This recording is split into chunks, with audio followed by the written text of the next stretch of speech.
英語聞き流しリスニング、英語テキストと MP3 音声ダウンロードはホームページからご利用いただけます。88thpp.com 88thpp.com The Jungle Book by Rudyard Kipling. Mowgli's Brothers. Now run the kite brings home the night that Mong the bat sets free, the herds are shut in byre and hut for loose till dawn are we. This is the hour of pride and power, talon and tush and claw. Oh, hear the call. Good hunting all that keep the jungle law. Night song in the jungle. It was 7 o'clock of a very warm evening in the Seeonee Hills when Father Wolf woke up from his day's rest, scratched himself, yawned, and spread out his paws one after the other to get rid of the sleepy feeling in their tips. Mother Wolf lay with her big gray nose dropped across her 4 tumbling, squealing cubs, and the moon shone into the mouth of the cave where they all lived. "Augur," said Father Wolf. "It is time to hunt again." He was going to spring downhill when a little shadow with a bushy tail crossed the threshold and whined, "Good luck go with you, O chief of the wolves. And good luck and strong white teeth go with noble children that they may never forget the hungry in this world." It was the jackal, Tabaki, the dish licker, and the wolves of India despise Tabaki because he runs about making mischief, and telling tales, and eating rags and pieces of leather from the village rubbish heaps. But they are afraid of him too, because Tabaki, more than anyone else in the jungle, is apt to go mad, and then he forgets that he was ever afraid of anyone, and runs through the forest biting everything in his way. Even the tiger runs and hides when little Tabaki goes mad, for madness is the most disgraceful thing that can overtake a wild creature. We call it hydrophobia, but they call it Diwani, the madness, and run. "Enter, then, and look," said Father Wolf stiffly, "but there is no food here." "For a wolf, no," said Tabaki, "but for so mean a person as myself a dry bone is a good feast. Who are we, the Gidger log, the jackal people, to pick and choose?" He scuttled to the back of the cave, where he found the bone of a buck with some meat on it, and sat cracking the end merrily. "All thanks for this good meal," he said, licking his lips. "How beautiful are the noble children! How large are their eyes! And so young too! Indeed, indeed, I might have remembered that the children of kings are men from the beginning." Now, Tabaki knew as well as anyone else that there is nothing so unlucky as to compliment children to their faces. It pleased him to see Mother and Father Wolf look uncomfortable. Tabaki sat still, rejoicing in the mischief that he had made, and then he said spitefully, "Shere Khan, the big one, has shifted his hunting grounds. He will hunt among these hills for the next moon, so he has told me." Shere Khan was the tiger who lived near the Waingunga River, 20 miles away. "He has no right." Father Wolf began angrily, "By the law of the jungle he has no right to change his quarters without due warning. He will frighten every head of game within 10 miles, and I have to kill for 2, these days." His mother did not call him Lungri, the lame one, for nothing, said Mother Wolf quietly. "He has been lame in 1 foot from his birth. That is why he has only killed cattle. Now the villagers of the Waingunga are angry with him, and he has come here to make our villagers angry. They will scour the jungle for him when he is far away, and we and our children must run when the grass is set alight. Indeed, we are very grateful to Shere Khan." "Shall I tell him of your gratitude?" said Tabaki. "Out," snapped Father Wolf. "Out and hunt with thy master. Thou hast done harm enough for one night." "I go," said Tabaki quietly. "Ye can hear Shere Khan below in the thickets. I might have saved myself the message." Father Wolf listened, and below in the valley that ran down to a little river he heard the dry, angry, snarly, sing-song whine of a tiger who has caught nothing and does not care if all the jungle knows it. "The fool," said Father Wolf. "To begin a night's work with that noise. Does he think that our buck are like his fat Waingunga bullocks?" "HSH. It is neither bullock nor buck he hunts tonight," said Mother Wolf. "It is man." The whine had changed to a sort of humming purr that seemed to come from every quarter of the compass. It was the noise that bewilders woodcutters and gypsies sleeping in the open, and makes them run sometimes into the very mouth of the tiger.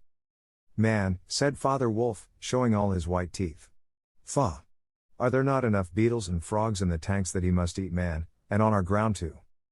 The law of the jungle, which never orders anything without a reason, forbids every beast to eat man except when he is killing to show his children how to kill, and then he must hunt outside the hunting grounds of his pack or tribe. The real reason for this is that man killing means, sooner or later, the arrival of white men on elephants, with guns, and hundreds of brown men with gongs and rockets and torches. Then everybody in the jungle suffers. The reason the beasts give among themselves is that man is the weakest and most defenseless of all living things, and it is unsportsmanlike to touch him.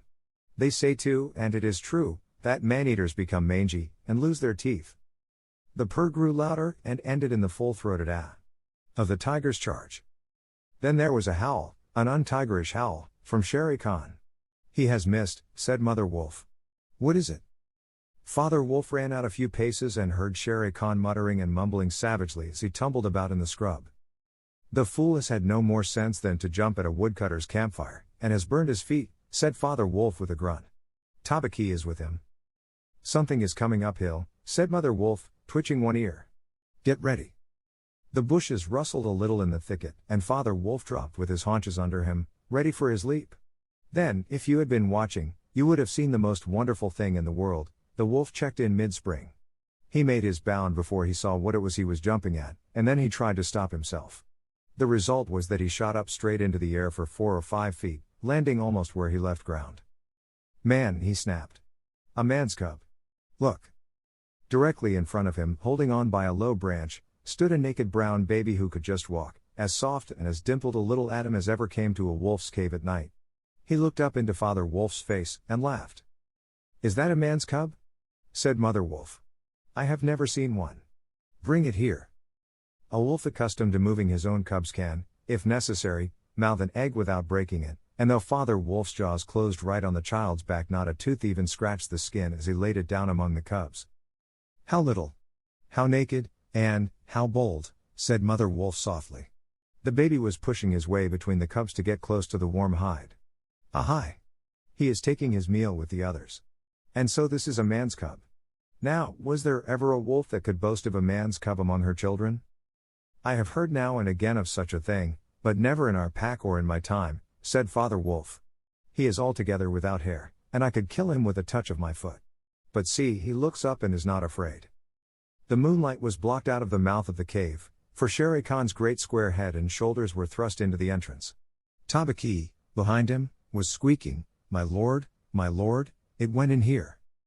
"Shere Khan does us great honor," said Father Wolf, but his eyes were very angry. "What does Shere Khan need?" "My quarry." "A man's cub went this way," said Shere Khan. "Its parents have run off. Give it to me." Shere Khan had jumped at a woodcutter's campfire, as Father Wolf had said, and was furious from the pain of his burned feet. But Father Wolf knew that the mouth of the cave was too narrow for a tiger to come in by. Even where he was, Shere Khan's shoulders and forepaws were cramped for want of room, as a man's would be if he tried to fight in a barrel. "The wolves are a free people," said Father Wolf. "They take orders from the head of the pack, and not from any striped cattle killer. The man's cub is ours, to kill if we choose. Ye choose and ye do not choose. What talk is this of choosing? By the bull that I killed, am I to stand nosing into your dog's den for my fair dues? It is I, Shere Khan, who speak." The tiger's roar filled the cave with thunder. Mother Wolf shook herself clear of the cubs and sprang forward, her eyes, like 2 green moons in the darkness, facing the blazing eyes of Shere Khan. "And it is I, Raksha, the demon, who answers. The man's cub is mine, Lungri, mine to me. He shall not be killed. He shall live to run with the pack and to hunt with the pack, and in the end, look you, hunter of little naked cubs, frog eater, fish killer, he shall hunt thee. Now get hence, or by the sambar that I killed, I eat no starved cattle, back thou goest to thy mother, burned beast of the jungle, lamer than ever thou camest into the world. Go." Father Wolf looked on amazed. He had almost forgotten the days when he won Mother Wolf in fair fight from 5 other wolves, when she ran in the pack and was not called the demon for compliment's sake. Shere Khan might have faced Father Wolf, but he could not stand up against Mother Wolf, for he knew that where he was she had all the advantage of the ground, and would fight to the death. So he backed out of the cave mouth growling, and when he was clear he shouted. "Each dog barks in his own yard. We will see what the pack will say to this fostering of man cubs. The cub is mine, and to my teeth he will come in the end, O bush-tailed thieves." Mother Wolf threw herself down panting among the cubs, and Father Wolf said to her gravely, "Shere Khan speaks this much truth. The cub must be shown to the pack. Wilt thou still keep him, mother?" "Keep him," she gasped. "He came naked, by night, alone and very hungry, yet he was not afraid. Look, he has pushed one of my babes to one side already. And that lame butcher would have killed him and would have run off to the Waingunga while the villagers here hunted through all our lairs in revenge. Keep him? Assuredly I will keep him. Lie still, little frog. O thou Mowgli, for Mowgli the frog I will call thee, the time will come when thou wilt hunt Shere Khan as he has hunted thee. But what will our pack say? Said Father Wolf. The law of the jungle lays down very clearly that any wolf may, when he marries, withdraw from the pack he belongs to. But as soon as his cubs are old enough to stand on their feet he must bring them to the pack council, which is generally held once a month at full moon, in order that the other wolves may identify them. After that inspection the cubs are free to run where they please, and until they have killed their first buck no excuse is accepted if a grown wolf of the pack kills one of them. The punishment is death where the murderer can be found, and if you think for a minute you will see that this must be so. Father Wolf waited till his cubs could run a little, and then on the night of the pack meeting took them and Mowgli and Mother Wolf to the council rock, a hilltop covered with stones and boulders where 100 wolves could hide. Akela, the great grey lone wolf, who led all the pack by strength and cunning, lay out at full length on his rock, and below him sat 40 or more wolves of every size and color, from badger-colored veterans who could handle a buck alone to young black 3-year-olds who thought they could. The lone wolf had led them for a year now. He had fallen twice into a wolf trap in his youth, and once he had been beaten and left for dead, so he knew the manners and customs of men. There was very little talking at the rock. The cubs tumbled over each other in the center of the circle where their mothers and fathers sat, and now and again a senior wolf would go quietly up to a cub, look at him carefully, and return to his place on noiseless feet. Sometimes a mother would push her cub far out into the moonlight to be sure that he had not been overlooked. Akela from his rock would cry, "Ye know the law, ye know the law. Look well, O wolves." And the anxious mothers would take up the call, "Look, look well, O wolves." At last, and Mother Wolf's neck bristles lifted as the time came, Father Wolf pushed Mowgli the frog, as they called him, into the center, where he sat laughing and playing with some pebbles that glistened in the moonlight. Akela never raised his head from his paws, but went on with the monotonous cry, "Look well." A muffled roar came up from behind the rocks, the voice of Shere Khan crying, "The cub is mine. Give him to me." What have the free people to do with a man's cub? Akela never even twitched his ears. All he said was, "Look well, O wolves." What have the free people to do with the orders of any save the free people? Look well. There was a chorus of deep growls, and a young wolf in his 4th year flung back Shere Khan's question to Akela, "What have the free people to do with a man's cub?" Now, the law of the jungle lays down that if there is any dispute as to the right of a cub to be accepted by the pack, he must be spoken for by at least 2 members of the pack who are not his father and mother. "Who speaks for this cub?" said Akela. "Among the free people who speaks?" There was no answer and Mother Wolf got ready for what she knew would be her last fight, if things came to fighting. Then the only other creature who is allowed at the pack council, Baloo, the sleepy brown bear who teaches the wolf cubs the law of the jungle, old Baloo, who can come and go where he pleases because he eats only nuts and roots and honey, rose upon his hind quarters and grunted. "The man's cub, the man's cub?" he said. "I speak for the man's cub. There is no harm in a man's cub. I have no gift of words, but I speak the truth. Let him run with the pack, and be entered with the others. I myself will teach him." "We need yet another," said Akela. "Baloo has spoken, and he is our teacher for the young cubs. Who speaks besides Baloo?" A black shadow dropped down into the circle. It was Bagheera the Black Panther, inky black all over, but with the panther marking showing up in certain lights like the pattern of watered silk. Everybody knew Bagheera, and nobody cared to cross his path, for he was as cunning as Tabaki, as bold as the wild buffalo, and as reckless as the wounded elephant. But he had a voice as soft as wild honey dripping from a tree, and a skin softer than down. "O Akela, and you the free people," he purred, "I have no right in your assembly, but the law of the jungle says that if there is a doubt which is not a killing matter in regard to a new cub, the life of that cub may be bought at a price. And the law does not say who may or may not pay that price. Am I right?" "Good. Good," said the young wolves, who are always hungry. "Listen to Bagheera. The cub can be bought for a price. It is the law. Knowing that I have no right to speak here, I ask your leave." "Speak then," cried 20 voices. "To kill a naked cub is shame. Besides, he may make better sport for you when he is grown. Baloo has spoken in his behalf.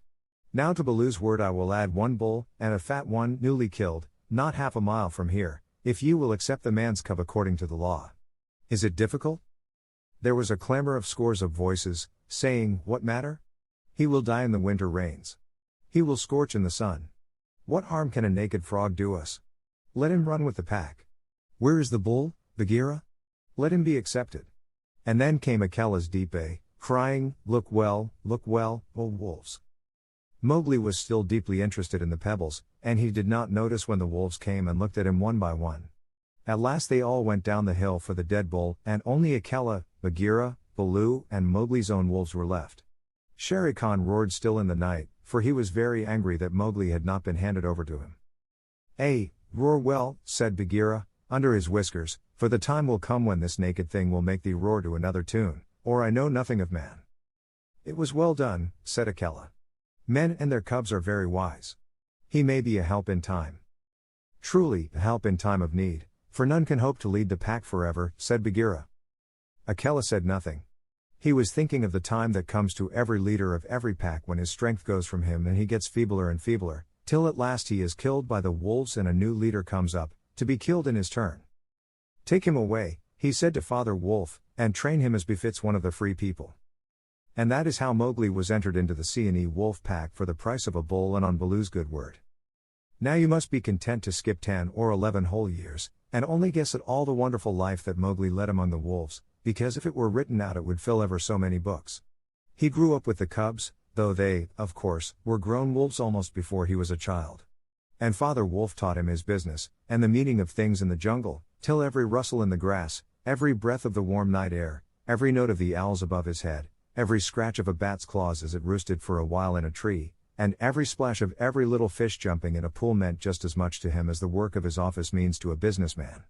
When he was not learning he sat out in the sun and slept, and ate and went to sleep again. When he felt dirty or hot he swam in the forest pools, and when he wanted honey, Baloo told him that honey and nuts were just as pleasant to eat as raw meat. He climbed up for it, and that Bagheera showed him how to do.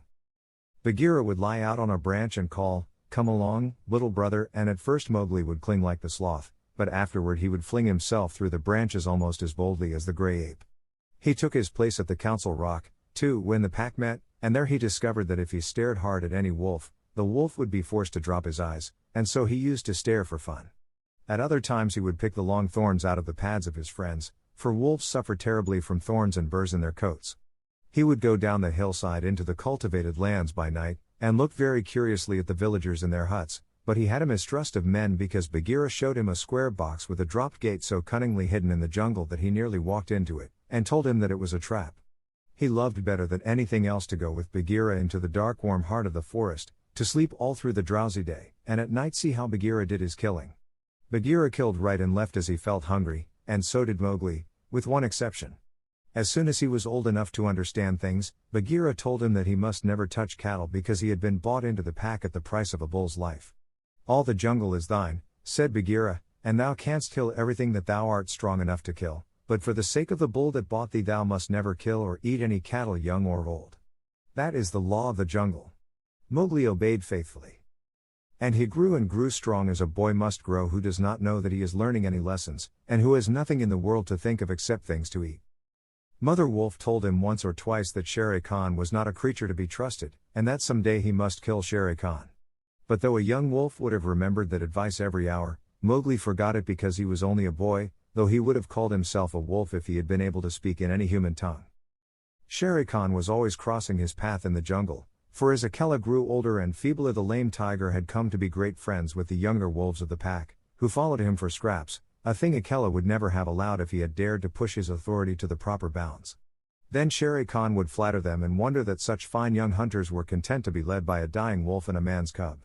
"They tell me," Shere Khan would say, "that at council ye dare not look him between the eyes." And the young wolves would growl and bristle. Bagheera, who had eyes and ears everywhere, knew something of this, and once or twice he told Mowgli in so many words that Shere Khan would kill him some day. Mowgli would laugh and answer, "I have the pack and I have thee, and Baloo, though he is so lazy, might strike a blow or two for my sake. Why should I be afraid?" It was one very warm day that a new notion came to Bagheera, born of something that he had heard. Perhaps Iki the porcupine had told him, but he said to Mowgli when they were deep in the jungle, as the boy lay with his head on Bagheera's beautiful black skin, "Little brother, how often have I told thee that Shere Khan is thy enemy?" "As many times as there are nuts on that palm," said Mowgli, who, naturally, could not count. "What of it? I am sleepy, Bagheera, and Shere Khan is all long tail and loud talk, like Mao, the peacock. But this is no time for sleeping. Baloo knows it, I know it, the pack know it, and even the foolish deer know. Tabaki has told thee too. Ho! Ho! Said Mowgli. Tabaki came to me not long ago with some rude talk that I was a naked man's cub and not fit to dig pignuts. But I caught Tabaki by the tail and swung him twice against a palm tree to teach him better manners. That was foolishness, for though Tabaki is a mischief maker, he would have told thee of something that concerned thee closely. Open those eyes, little brother. Shere Khan dare not kill thee in the jungle. But remember, Akela is very old, and soon the day comes when he cannot kill his buck, and then he will be leader no more. Many of the wolves that looked thee over when thou wast brought to the council first are old too, and the young wolves believe, as Shere Khan has taught them, that a man cub has no place with the pack. In a little time thou wilt be a man. And what is a man that he should not run with his brothers? Said Mowgli. I was born in the jungle. I have obeyed the law of the jungle, and there is no wolf of ours from whose paws I have not pulled a thorn. Surely they are my brothers. Bagheera stretched himself at full length and half shut his eyes. Little brother, said he, feel under my jaw. Mowgli put up his strong brown hand, and just under Bagheera's silky chin, where the giant rolling muscles were all hid by the glossy hair, he came upon a little bald spot. There is no one in the jungle that knows that I, Bagheera, carry that mark, the mark of the collar, and yet, little brother, I was born among men, and it was among men that my mother died, in the cages of the king's palace at Udaipur. It was because of this that I paid the price for thee at the council when thou wast a little naked cub. Yes, I too was born among men. I had never seen the jungle. They fed me behind bars from an iron pan till one night I felt that I was Bagheera, the panther, and no man's plaything, and I broke the silly lock with one blow of my paw and came away. And because I had learned the ways of men, I became more terrible in the jungle than Shere Khan. Is it not so? Yes, said Mowgli, all the jungle fear Bagheera, all except Mowgli. Oh, thou art a man's cub, said the Black Panther very tenderly. And even as I return to my jungle, so thou must go back to men at last, to the men who are thy brothers, if thou art not killed in the council. But why should any wish to kill me? Said Mowgli. Look at me, said Bagheera. And Mowgli looked at him steadily between the eyes. The big panther turned his head away in half a minute. That is why, he said, shifting his paw on the leaves. Not even I can look thee between the eyes, and I was born among men, and I love thee, little brother. The others they hate thee because their eyes cannot meet thine, because thou art wise, because thou hast pulled out thorns from their feet, because thou art a man. I did not know these things, said Mowgli sullenly, and he frowned under his heavy black eyebrows. What is the law of the jungle? Strike first and then give tongue. By thy very carelessness they know that thou art a man. But be wise. It is in my heart that when Akela misses his next kill, and at each hunt it costs him more to pin the buck, the pack will turn against him and against thee. They will hold a jungle council at the rock, and then, I have it, said Bagheera, leaping up. Go thou down quickly to the men's huts in the valley, and take some of the red flower which they grow there, so that when the time comes thou mayest have even a stronger friend than I or Baloo or those of the pack that love thee. Get the red flower. By red flower Bagheera meant fire, only no creature in the jungle will call fire by its proper name. Every beast lives in deadly fear of it, and invents 100 ways of describing it. The red flower? Said Mowgli. That grows outside their huts in the twilight. I will get some. There speaks the man's cub, said Bagheera proudly.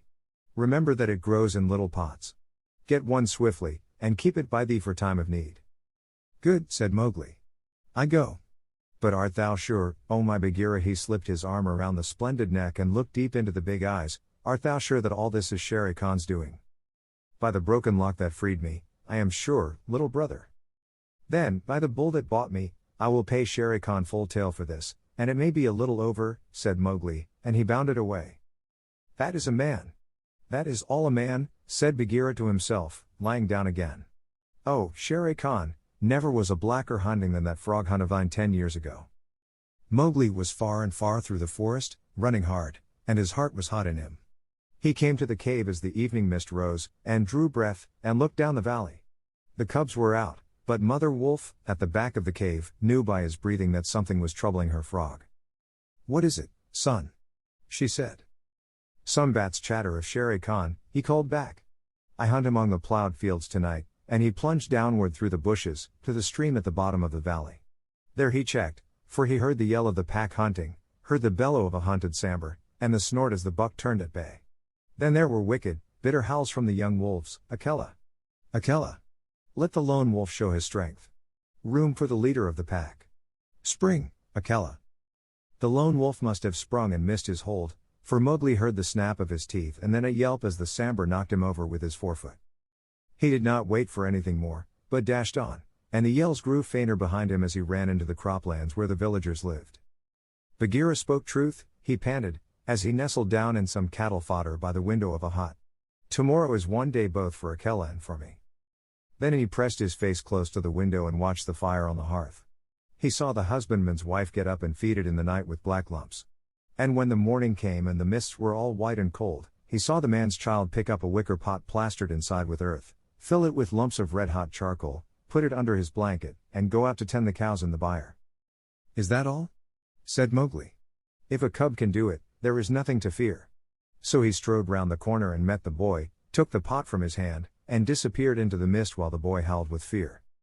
They are very like me, said Mowgli, blowing into the pot as he had seen the woman do. This thing will die if I do not give it things to eat, and he dropped twigs and dried bark on the red stuff. Halfway up the hill he met Bagheera with the morning dew shining like moonstones on his coat. Akela has missed, said the panther. They would have killed him last night, but they needed thee also. They were looking for thee on the hill. I was among the ploughed lands. I am ready. See. Mowgli held up the fire pot. Good. Now, I have seen men thrust a dry branch into that stuff, and presently the red flower blossomed at the end of it. Art thou not afraid? No. Why should I fear? I remember now, if it is not a dream, how, before I was a wolf, I lay beside the red flower, and it was warm and pleasant. All that day Mowgli sat in the cave tending his fire pot and dipping dry branches into it to see how they looked. He found a branch that satisfied him, and in the evening when Tabaki came to the cave and told him rudely enough that he was wanted at the council rock, he laughed till Tabaki ran away. Then Mowgli went to the council, still laughing.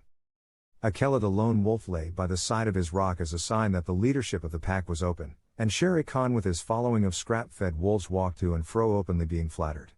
Bagheera lay close to Mowgli, and the fire pot was between Mowgli's knees. When they were all gathered together, Shere Khan began to speak, a thing he would never have dared to do when Akela was in his prime. He has no right, whispered Bagheera. Say so. He is a dog's son. He will be frightened. Mowgli sprang to his feet. Free people, he cried, does Shere Khan lead the pack?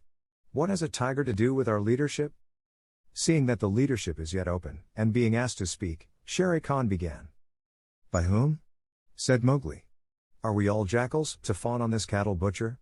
The leadership of the pack is with the pack alone. There were yells of silence, thou man's cub. Let him speak. He has kept our law, and at last the seniors of the pack thundered, let the dead wolf speak. When a leader of the pack has missed his kill, he is called the dead wolf as long as he lives, which is not long. Akela raised his old head wearily. Free people, and ye too, jackals of Shere Khan, for 12 seasons I have led ye to and from the kill, and in all that time not one has been trapped or maimed. Now I have missed my kill. Ye know how that plot was made. Ye know how ye brought me up to an untried buck to make my weakness known. It was cleverly done. Your right is to kill me here on the council rock, now. Therefore, I ask, who comes to make an end of the lone wolf? For it is my right, by the law of the jungle, that ye come one by one. There was a long hush, for no single wolf cared to fight Akela to the death. Then Shere Khan roared, Bah! What have we to do with this toothless fool? He is doomed to die. It is the man-cub who has lived too long. Free people, he was my meat from the first. Give him to me. I am weary of this man-wolf folly. He has troubled the jungle for 10 seasons. Give me the man-cub, or I will hunt here always, and not give you one bone. He is a man's child, and from the marrow of my bones I hate him. Then more than half the pack yelled, A man! A man! What has a man to do with us? Let him go to his own place. And turn all the people of the villages against us? Clamored Shere Khan. No, give him to me. He is a man, and none of us can look him between the eyes. Akela lifted his head again and said, He has eaten our food. He has slept with us. He has driven game for us. He has broken no word of the law of the jungle. Also, I paid for him with a bull when he was accepted. The worth of a bull is little, but Bagheera's honor is something that he will perhaps fight for, said Bagheera in his gentlest voice. A bull paid 10 years ago. The pack snarled. What do we care for bones 10 years old? Or for a pledge? Said Bagheera, his white teeth bared under his lip. Well, are ye called the free people? No man's cub can run with the people of the jungle, howled Shere Khan. Give him to me. He is our brother in all but blood, Akela went on, and ye would kill him here. In truth, I have lived too long. Some of ye are eaters of cattle, and of others I have heard that, under Shere Khan's teaching, ye go by dark night and snatch children from the villager's doorstep. Therefore I know ye to be cowards, and it is to cowards I speak. It is certain that I must die, and my life is of no worth, or I would offer that in the man-cub's place. But for the sake of the honor of the pack, a little matter that by being without a leader ye have forgotten, I promise that if ye let the man-cub go to his own place, I will not, when my time comes to die, bear one tooth against ye. I will die without fighting. That will at least save the pack 3 lives. More I cannot do, but if ye will, I can save ye the shame that comes of killing a brother against whom there is no fault, a brother spoken for and bought into the pack according to the law of the jungle. He is a man, a man, a man, snarled the pack. And most of the wolves began to gather round Shere Khan, whose tail was beginning to switch. Now the business is in thy hands, said Bagheera to Mowgli. We can do no more except fight. Mowgli stood upright, the fire pot in his hands. Then he stretched out his arms, and yawned in the face of the council, but he was furious with rage and sorrow, for, wolf-like, the wolves had never told him how they hated him. Listen you, he cried.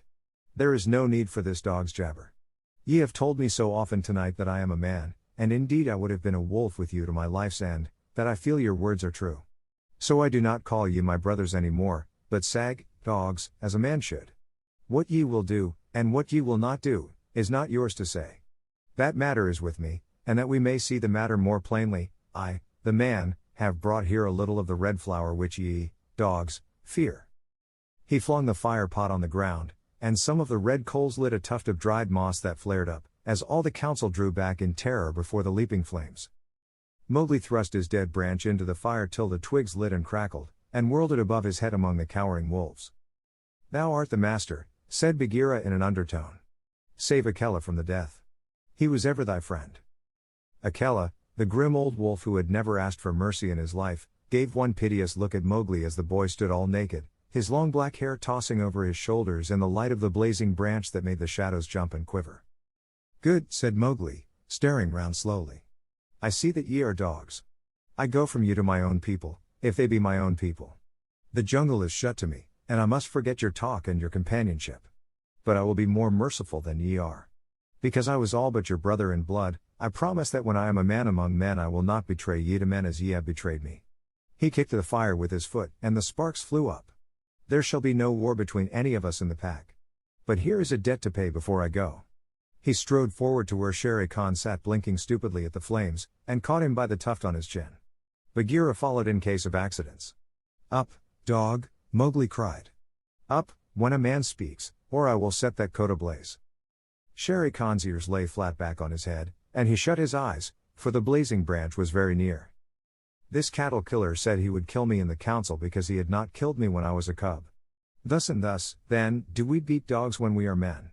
Stir a whisker, Lungri, and I ram the red flower down thy gullet. He beat Shere Khan over the head with the branch, and the tiger whimpered and whined in an agony of fear. Pa! Singed Jungle Cat, go now. But remember when next I come to the council rock, as a man should come, it will be with Shere Khan's hide on my head. For the rest, Akela goes free to live as he pleases. Ye will not kill him, because that is not my will. Nor do I think that ye will sit here any longer, lolling out your tongues as though ye were somebody's, instead of dogs whom I drive out, thus. Go! The fire was burning furiously at the end of the branch, and Mowgli struck right and left round the circle, and the wolves ran howling with the sparks burning their fur. At last there were only Akela, Bagheera, and perhaps 10 wolves that had taken Mowgli's part. Then something began to hurt Mowgli inside him, as he had never been hurt in his life before, and he caught his breath and sobbed, and the tears ran down his face. What is it? What is it? He said. I do not wish to leave the jungle, and I do not know what this is. Am I dying, Bagheera? No, little brother. That is only tears such as men use, said Bagheera. Now I know thou art a man, and a man's cub no longer. The jungle is shut indeed to thee henceforward. Let them fall, Mowgli. They are only tears. So Mowgli sat and cried as though his heart would break, and he had never cried in all his life before. Now, he said, I will go to men. But first I must say farewell to my mother. And he went to the cave where she lived with Father Wolf, and he cried on her coat, while the 4 cubs howled miserably. You will not forget me? Said Mowgli. Never while we can follow a trail, said the cubs. Come to the foot of the hill when thou art a man, and we will talk to thee, and we will come into the croplands to play with thee by night. Come soon, said Father Wolf. O wise little frog, come again soon, for we be old, thy mother and I. Come soon, said Mother Wolf, little naked son of mine. For, listen, child of man, I love thee more than ever I loved my cubs. I will surely come, said Mowgli. And when I come it will be to lay out Shere Khan's hide upon the council rock. Do not forget me. Tell them in the jungle never to forget me. The dawn was beginning to break when Mowgli went down the hillside alone, to meet those mysterious things that are called men. Hunting Song of the Seeonee Pack. As the dawn was breaking the sambar belled once, twice and again. And a doe leapt up from the pond in the wood where the wild deer sup. This I, scouting alone, beheld, once, twice and again. As the dawn was breaking the sambar belled once, twice and again. And a wolf stole back to carry the word to the waiting pack, and we sought and we found and we bayed on his track once, twice and again. As the dawn was breaking the wolf pack yelled once, twice and again. Feet in the jungle that leave no mark. Eyes that can see in the dark. Tongue, give tongue to it. Hark. Oh hark. Once, twice and again.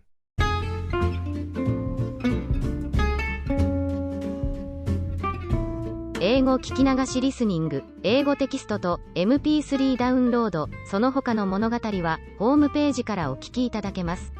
88thpp.com 88thpp.com